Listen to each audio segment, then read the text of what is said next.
이제 다같이 묵도하심으로 6월 21일 주일 예배를 시작하겠습니다. 내가 여호와의 명령을 전하노라. 여호와께서 내게 이르시되 너는 내 아들이라. 오늘날 내가 너를 낳았도다. 내게 구하라. 내가 이방 나라를 내 유업으로 주리니 내 소유가 땅 끝까지 이르리로다. 내가 철장으로 그들을 깨뜨리며 질그릇같이 부수리라 하시도다. 그런즉 군왕들아 너희는 지혜를 얻으며 세상의 재판관들아 너희는 교훈을 받을지어다. 여호와를 경외함으로 섬기고 떨며 즐거워할지어다. 아멘. 이제 다같이 사도신경으로 우리의 신앙을 고백합니다. 전능하사 천지를 만드신 하나님 아버지를 내가 믿사오며 그 외아들 우리 주 예수 그리스도를 믿사오니 이는 성령으로 잉태하사 동정녀 마리아에게 나시고 본디오 빌라도에게 고난을 받으사 십자가에 못 박혀 죽으시고 장사한 지 사흘 만에 죽은 자 가운데서 다시 살아나시며 하늘에 오르사 전능하신 하나님 우편에 앉아 계시다가 저리로서 산 자와 죽은 자를 심판하러 오시리라. 성령을 믿사오며 거룩한 공회와 성도가 서로 교통하는 것과 죄를 사하여 주시는 것과 몸이 다시 사는 것과 영원히 사는 것을 믿사옵나이다. 아멘.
이 땅의 모든 심령을 사랑으로 인도해 주시는 사랑의 하나님, 저희 심령이 하나님만을 경외하도록 도와주셔서 감사를 드립니다. 공의 하나님, 미국 경찰의 무리한 진압에 목숨을 잃은 조지 플로이드를 기억하며 기도합니다. 인간을 평등하게 지으신 하나님께 우리가 기도하오니 미국 경찰이 무리한 진압에 목숨을 잃은 조지 플로이드를 기억하소서. 8분 동안 자신을 누르고 있던 백인 경찰의 무릎 아래서 그는 숨을 쉴 수 없다 하였습니다. 우리는 모두 하나님께서 빚으시고 숨결을 불어넣으시고 보시기에 좋았다 하신 존재이기에 그 누구도 그렇게 죽어 마땅한 사람은 없습니다. 주님, 이 당연한 사실이 인종이 다르다는 이유로, 가난하다는 이유로 짓밟히는 현실이 너무 슬픕니다. 죄로 가득한 세상을 긍휼히 여기소서. 그의 죽음을 함께 슬퍼하며 항의하는 이들의 마음을 온전히 받아주셔서 이번 사건이 오랜 차별과 혐오의 역사가 끊어지는 계기가 되게 하옵소서. 주님, 모든 인간이 주님 사랑 안에서 누구에게도 차별받지 않고 제 숨을 쉬며 살게 하옵소서. 치료의 하나님, 코로나19 감염증의 지역 사회 확산이 멈추길 기도합니다. 우리의 생명을 주관하시는 주님께 우리가 기도하오니 코로나19 감염증 확산으로 고통받는 우리를 기억하소서. 크고 작은 경로를 통해 코로나19 감염증의 지역사회 확산이 이어지고 있습니다. 평범한 일상을 살고자 하는 우리의 소망이 위해되는 현실에 지치고 낙심하지 않게 하소서. 가정과 학교, 사업장, 정규기관 등 모일 수밖에 없는 공간에서 서로를 배려하게 하시고 어린이부터 노인에 이르기까지 이 잔인한 질병으로부터 안전하게 하옵소서. 특별히 교회를 위해 기도합니다. 교회의 선한 열심이 오히려 재난의 시작이 되지 않게 보호하소서. 겸손하게 이 재난의 시대를 향한 주님의 뜻을 구하며 지혜롭게 사회를 섬기게 하옵소서. 은혜의 하나님, 평화를 이루려고 애쓰는 삶을 위해 기도합니다. 평화를 이루는 자에게 복이 있다고 주님께 우리가 기도하오니 평화를 이루려고 애쓰는 모든 이들을 지혜롭고 용감하게 하옵소서. 평화란 단지 아무 일 없다는 듯 조용하고 평안하게만 흘러가는 상태가 아니라 때론 힘겨운 투쟁과 희생을 통해 이루어가야 하는 것임을 주님을 통해 배웠습니다. 그러나 세상의 풍조는 평화를 이루려는 노력을 자꾸만 억누릅니다. 일상에서 마주하는 평화의 딜레마도 우리의 마음을 어렵게 합니다. 우리에게 용기를 주셔서 우리 각자가 평화를 세우기 위해 할 수 있는 작은 노력이 무엇인지 진지하게 고민하게 하시고 결심한 것을 실천하게 하옵소서. 불의한 세상에 빛으로 오신 주님, 아픔이 있는 곳에 평화로, 미움이 있는 곳에 사랑으로 함께 하옵소서. 모든 인간을 하나님 자녀로 삼기 원하시는 예수 그리스도의 이름으로 기도드립니다. 아멘. 오늘 우리에게 주시는 하나님의 말씀은 신약성경 마태복음 14장 22절로 32절까지의 말씀입니다. 마태복음 14장 22절로 32절까지의 말씀입니다. 함께 한 목소리로 봉독하겠습니다. 예수께서 즉시 제자들을 재촉하사 자기가 무리를 보내는 동안에 배를 타고 앞서 건너편으로 가게 하시고 무리를 보내신 후에 기도하러 따로 산에 올라가시니라. 저물매 거기 혼자 계시더니 배가 이미 육지에서 술이나 떠나서 바람이 거스름으로 물결로 말미암아 고난을 당하더라. 밤 사경에 예수께서 바다 위로 걸어서 제자들에게 오시니 제자들이 그가 바다 위로 걸어오심을 보고 놀라 유령이라 말하며 무서워하여 소리 지르거늘 예수께서 즉시 이르시되 안심하라 나니 두려워하지 말라. 베드로가 대답하여 이르되 주여 만일 주님이시거든 나를 명하사 물 위로 오라 하소서 하니 오라 하시니 베드로가 배에서 내려 물 위로 걸어서 예수께로 가되 바람을 보고 무서워 빠져가는지라 소리질러 이르되 주여 나를 구원하소서 하니 예수께서 즉시 손을 내밀어 그를 붙잡으시며 이르시되 믿음이 작은 자여 왜 의심하였느냐 하시고 배에 함께 오름에 바람이 그치는지라. 아멘.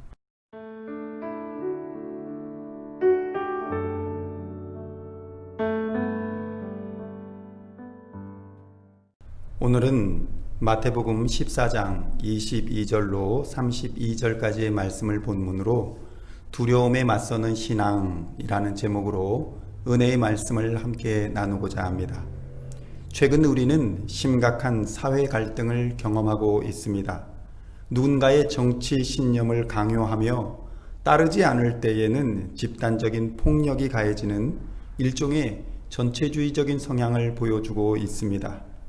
우리는 인종차별에 항의하며 그 항의하는 표시로 무릎 꿇기를 하는 사람들을 주변에서 만날 수 있습니다.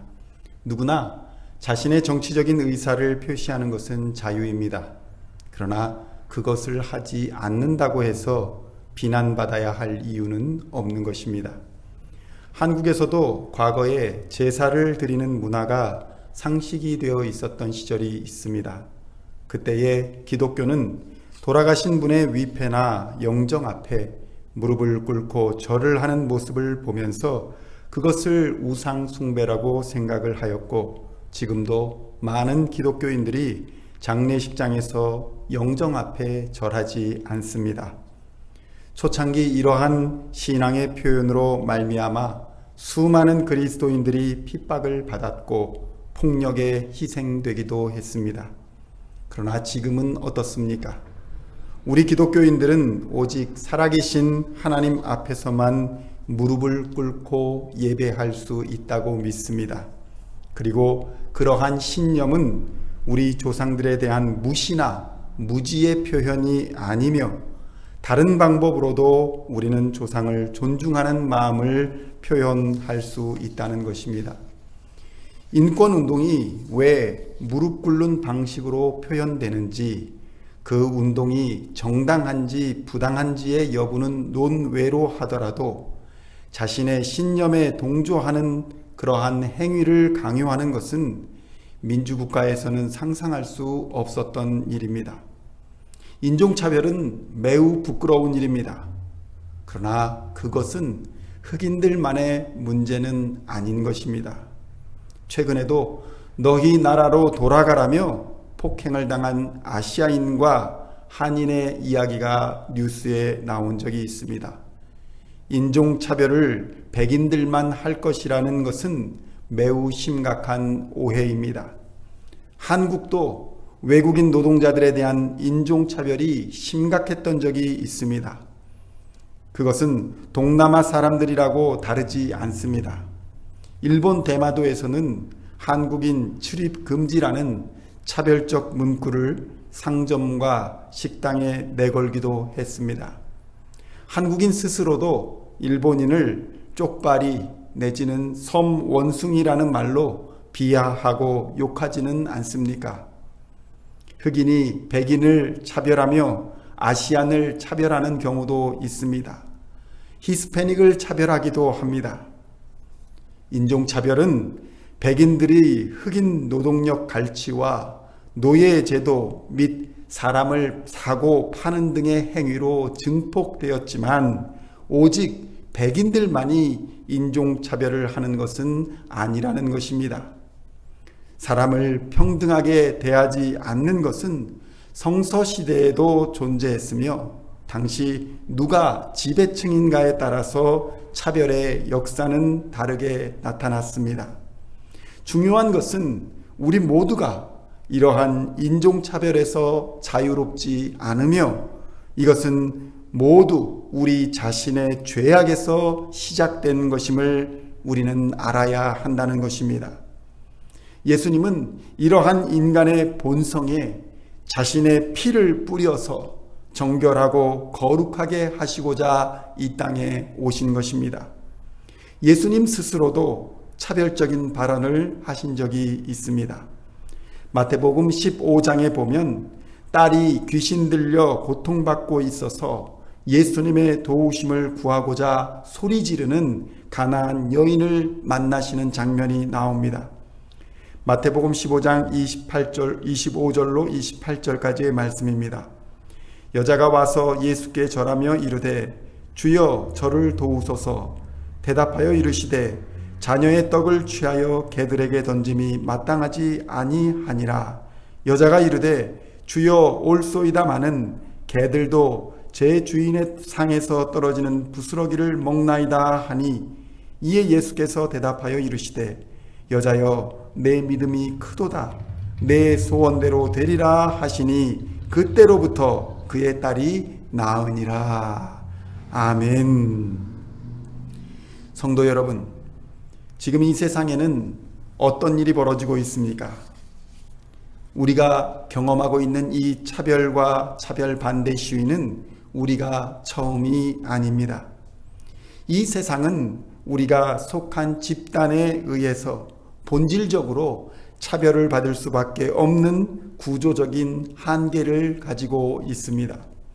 만약 어떤 사람이 의사가 되고 싶다고 자신의 자격과 능력을 갖추지 않은 상태에서 병원에 무작정 가서 사람을 왜 차별하냐? 나에게도 의사 가운을 달라.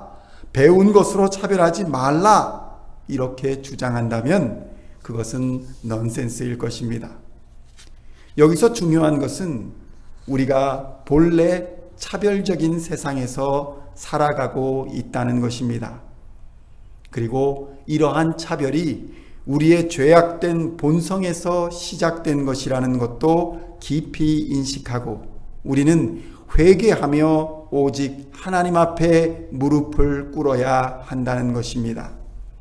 그리고 이 차별이 해소되어 근본적인 평등으로 갈 수 있었던 유일한 길은 바로 가나안 여인의 믿음이었다는 것입니다.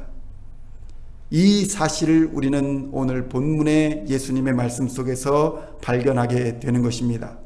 가나안 여인은 그의 인종이나 신분이나 이런 것들에 상관없이 오직 예수님에 대한 믿음으로 말미암아 예수님의 은혜로 자신의 딸이 치유함을 얻을 수 있었습니다. 이는 변변한 보험이 없으면 치료받기도 어려운 미국 상황에서 시사하는 바가 큽니다. 당장 우리들도 보험의 종류와 자본의 크기대로 차별적인 삶을 살고 있지 않습니까? 그러나 예수님 앞에 나오면 모든 사람이 믿음 안에서 자유와 평등을 얻게 될 것입니다. 요한복음 8장 31절에서 32절에 이르시기를 그러므로 예수께서 자기를 믿은 유대인들에게 이르시되 너희가 내 말에 거하면 참으로 내 제자가 되고 진리를 알지니 진리가 너희를 자유롭게 하리라. 아멘. 예수님을 믿어 예수 안에 거하는 자는 진리를 알게 되고 자유를 얻게 되는 것입니다. 미국과 전 세계가 오늘날 영적인 혼란을 겪고 있습니다. 그렇다면 우리는 언제 영적인 혼란을 경험하게 되고 또 그로 인한 영적인 침체를 경험하게 되는 것일까요? 우리는 오늘 본문을 통하여 오늘의 영적인 혼란과 침체의 원인을 알아보고 이것에 대한 해결 방법은 무엇이라고 성경이 말씀하시는지 살펴보고자 합니다. 결론부터 말씀드리면 영적 침체는 악한 사람들이 잘 먹고 잘 사는 것을 보는 것과 더불어서 남과 비교되는 나의 경제적인 어려움과 육신의 질병으로 인해서 우리에게 닥칠 수 있다는 것입니다. 그러나 결국에는 그러한 외적인 요인이 아니라 자신의 마음가짐을 바르게 갖지 못함으로 영적 침체가 온다는 것입니다. 만약 외적인 요인이 전부라면 잘 사는 사람들은 영적 침체를 경험하지 않아야 합니다.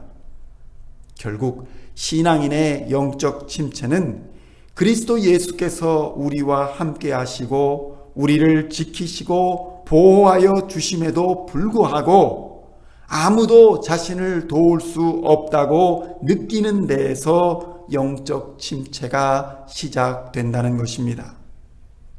첫 번째로 영적 침체는 고난 때문에 온다는 것입니다. 마태복음 14장 24절의 말씀입니다. 배가 이미 육지에서 술이나 떠나서 바람이 거스름으로 물결로 말미암아 고난을 당하더라. 바다를 향해 떠난 배는 사실 어떤 방식으로든 고난을 당할 수밖에 없습니다. 우리 인생도 신앙도 고난은 모두에게 차별 없이 있다는 것입니다. 그러나 이러한 고난을 어떻게 대처하느냐에 따라서 우리가 영적으로 더 성장할 수 있느냐 없느냐가 결정될 것입니다. 본문에서는 제자들이 바다의 풍랑으로 인해서 고난을 당함으로 영적인 침체가 시작됨을 보여주고 있습니다.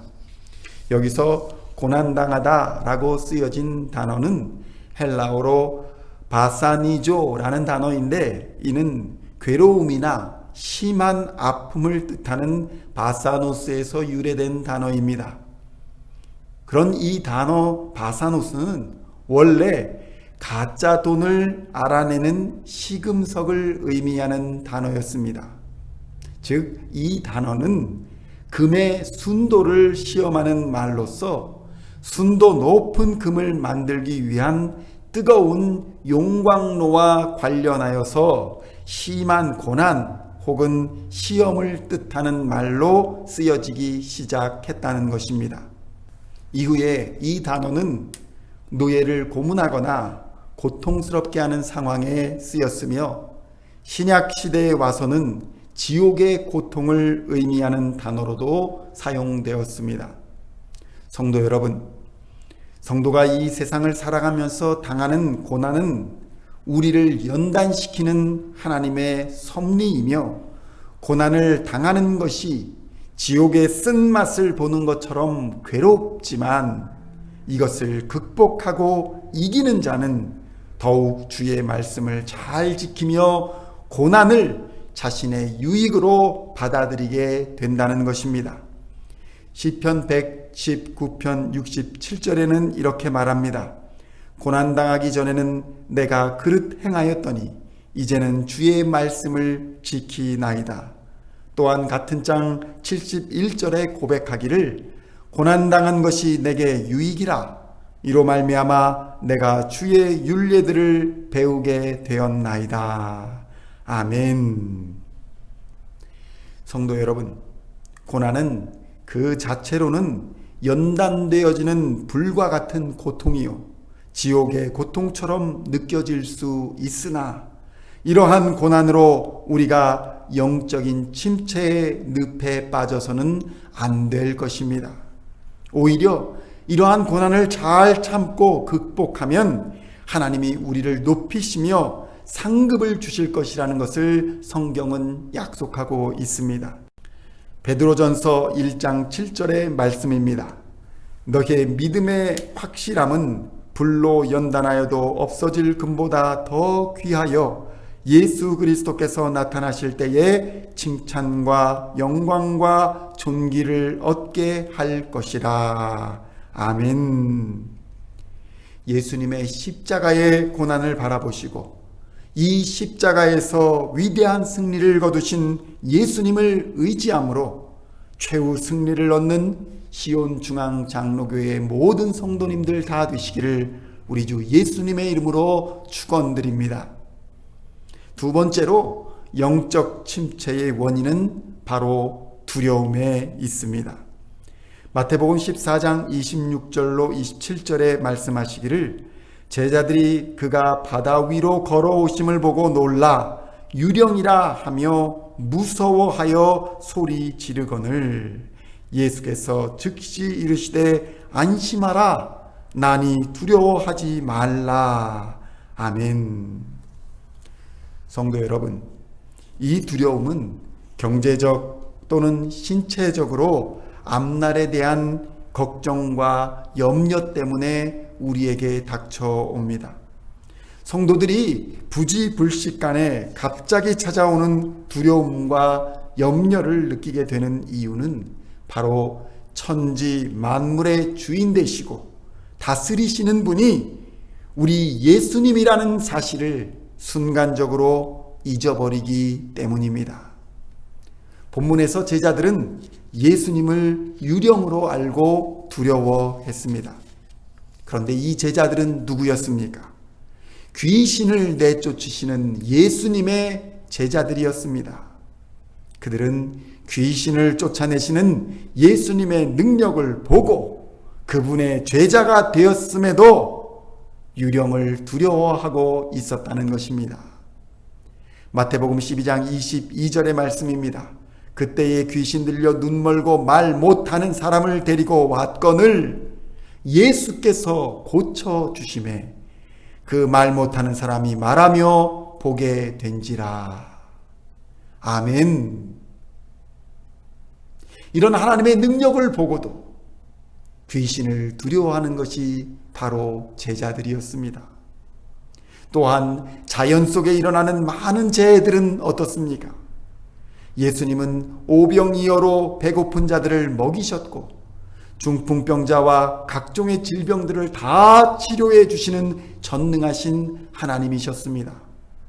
그러나 제자들은 그들의 눈으로 직접 보기까지 예수님이 천지 만물의 주인 되심을 깨닫지 못했기에 풍랑과 자연 환경이 자신들을 삼킬까 두려워했다는 것입니다. 제자들은 예수님이 배에 오르시자 바다가 잠잠해지는 것을 보고 비로소 예수님이 하나님의 아들이심을 고백하고 있습니다. 마태복음 14장 32절로 33절까지의 말씀입니다. 배에 함께 오름에 바람이 그치는지라 배에 있는 사람들이 예수께 절하며 이르되 진실로 하나님의 아들이로소이다 하더라. 아멘.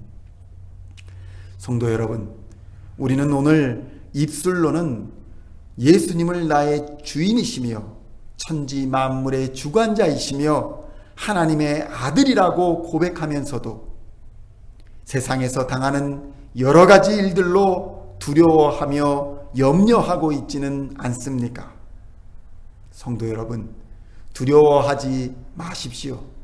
염려하지도 마십시오.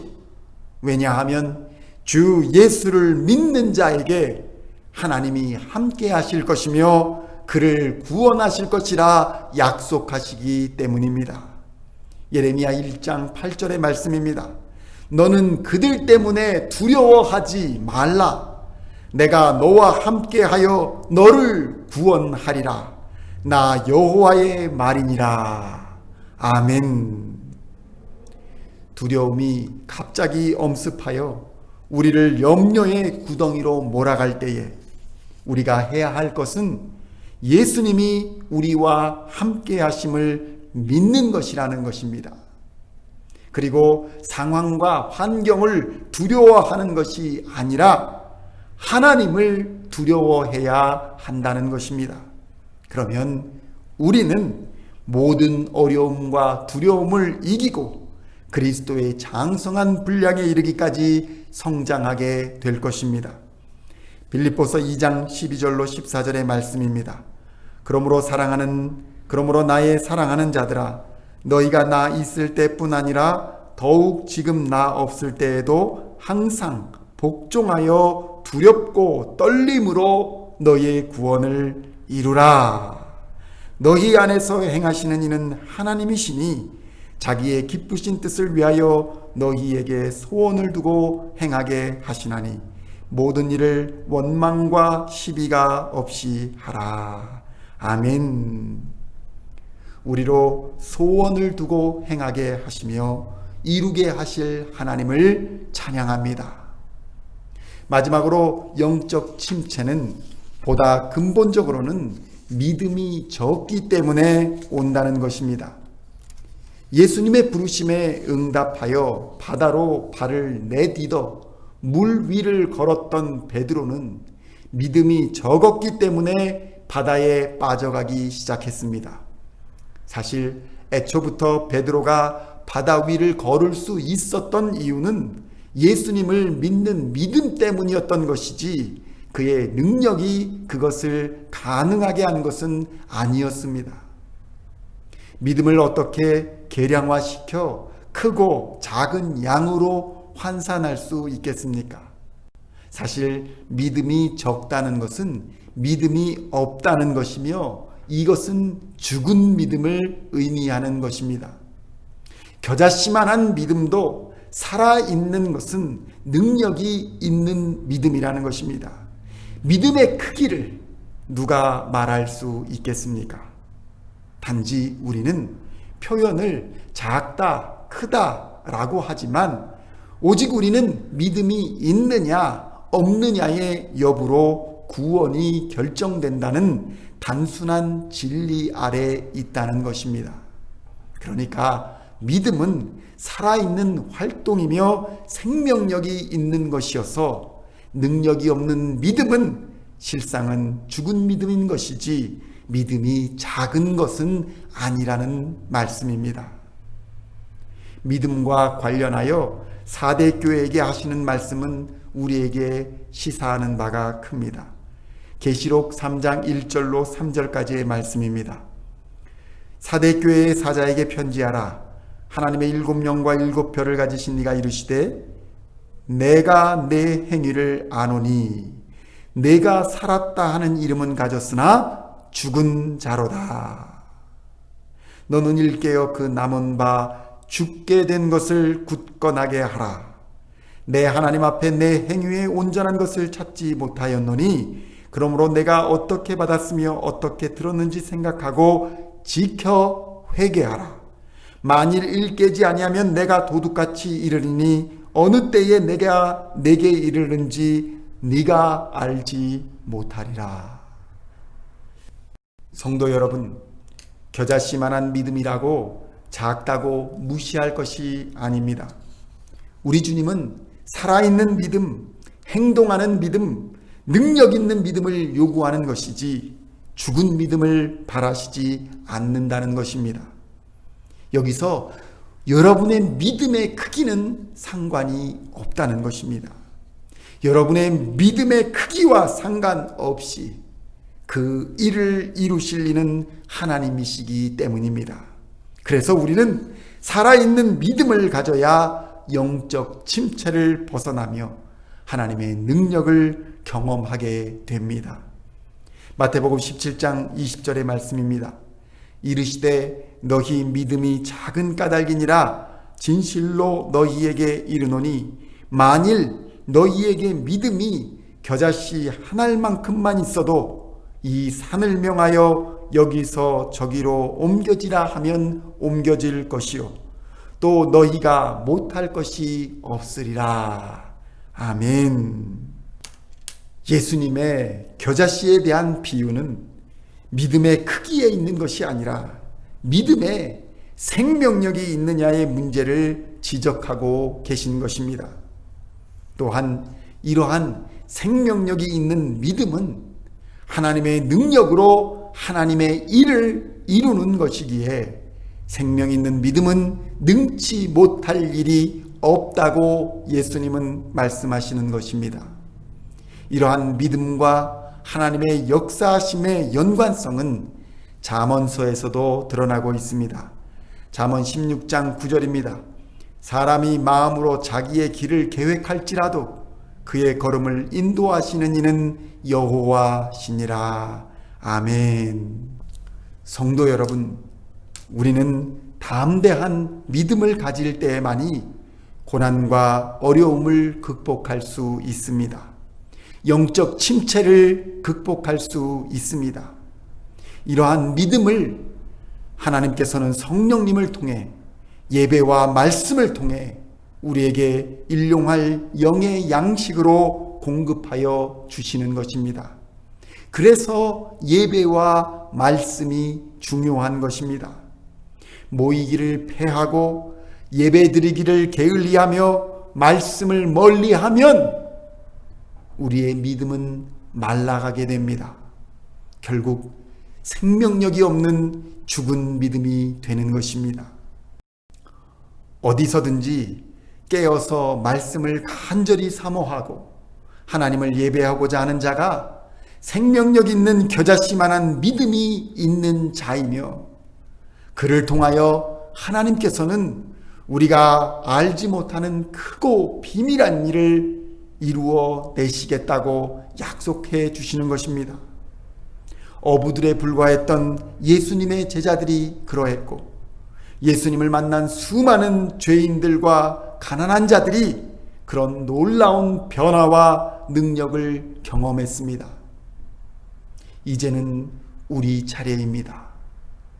우리 교회가 경험해야 할 부흥의 비결이 여기에 있는 것입니다.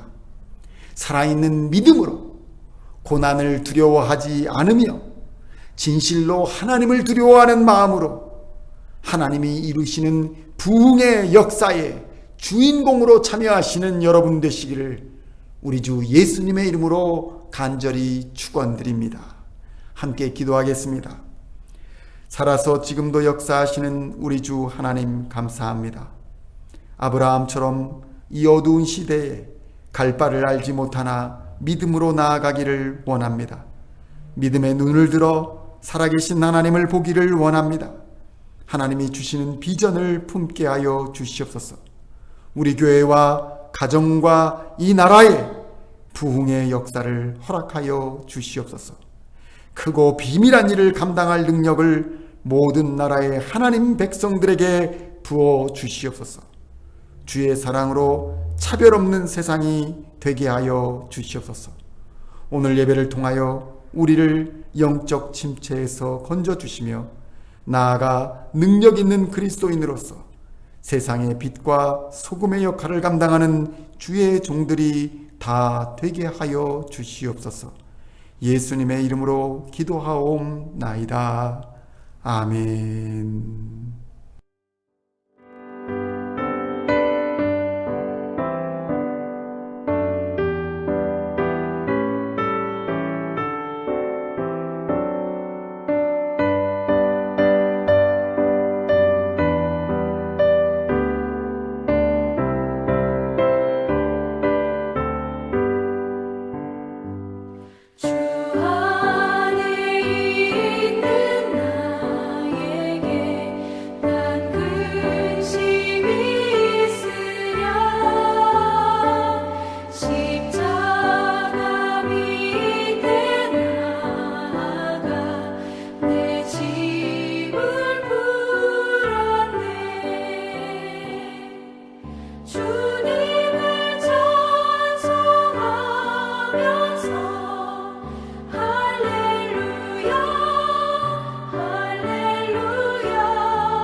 주는 자비하셔서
주님만 따라가리. 기도하시겠습니다. 하나님 아버지 감사합니다. 오늘도 우리를 지켜주시고 여기까지 인도하심에 감사드립니다. 흉흉한 세상 속에서 빛과 소금으로 살아갈 수 있도록 능력과 힘을 공급하여 주시옵소서. 이 시간 우리가 빈손으로 나오지 아니하고 바치는 이 모든 예물 위에 하나님의 능력의 손을 덮어 주시어서 30배, 60배, 100배의 결실을 맺는 귀한 예물이 되게 하여 주시고 하나님의 귀한 사역에 쓰임받는 도구가 될 수 있도록 역사하여 주시옵소서. 우리가 부족함으로 이 시간 하나님 앞에 나오지만 하나님께서 완전함으로 인도하여 주시어서 하나님께 영광 돌리기에 부족함 없는 우리의 삶이 되게 하여 주시옵소서. 육신의 질병으로 고통받는 형제들이 있습니다. 하나님 찾아가 친히 위로하여 주시고 만져주시고 회복시켜 주시옵소서. 기쁘게 한 마음으로 하나님을 예배할 수 있는 은혜를 허락하여 주시옵소서. 물질적으로, 경제적으로, 신분으로 여러 가지로 어려움을 당하는 형제자매들 주님께서 찾아가 주시고 위로하여 주시어서 평화와 권능으로 함께하여 주심으로 하나님의 말씀 가운데 합력하여 선을 이루는 하나님의 기적을 보게 하여 주시옵소서. 하나님이 영원토록 우리와 함께 하실 줄로 믿으며 감사를 드리옵고 예수님의 이름으로 기도하옵나이다. 아멘.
한 주간도 하나님께서 여러분 앞에 계셔서 날마다 바른 길 보여주시기를 원합니다.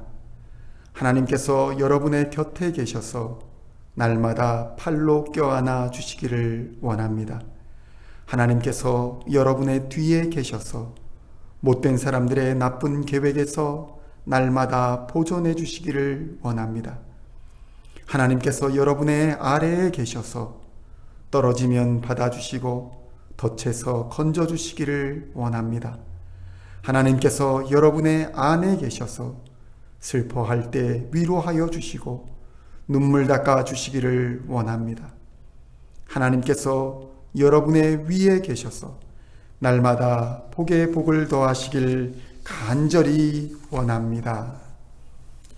이제는 우리를 십자가에서 피 흘려 구원하신 우리 주 예수 그리스도의 은혜와 하나님 아버지의 만극하신 사랑하심과 성령 하나님의 감화감동 교통하시는 능력이 이제는 두려움에 맞서 하나님 앞에 우리의 온전한 믿음을 드리며 생명력이 있는 믿음으로 세상의 빛과 소금으로 살고자 다짐하는 우리 모든 시온 중앙의 성도들 머리머리 위에 이제로부터 영원토록 함께하옵시기를 간절히 축원하옵나이다. 아멘.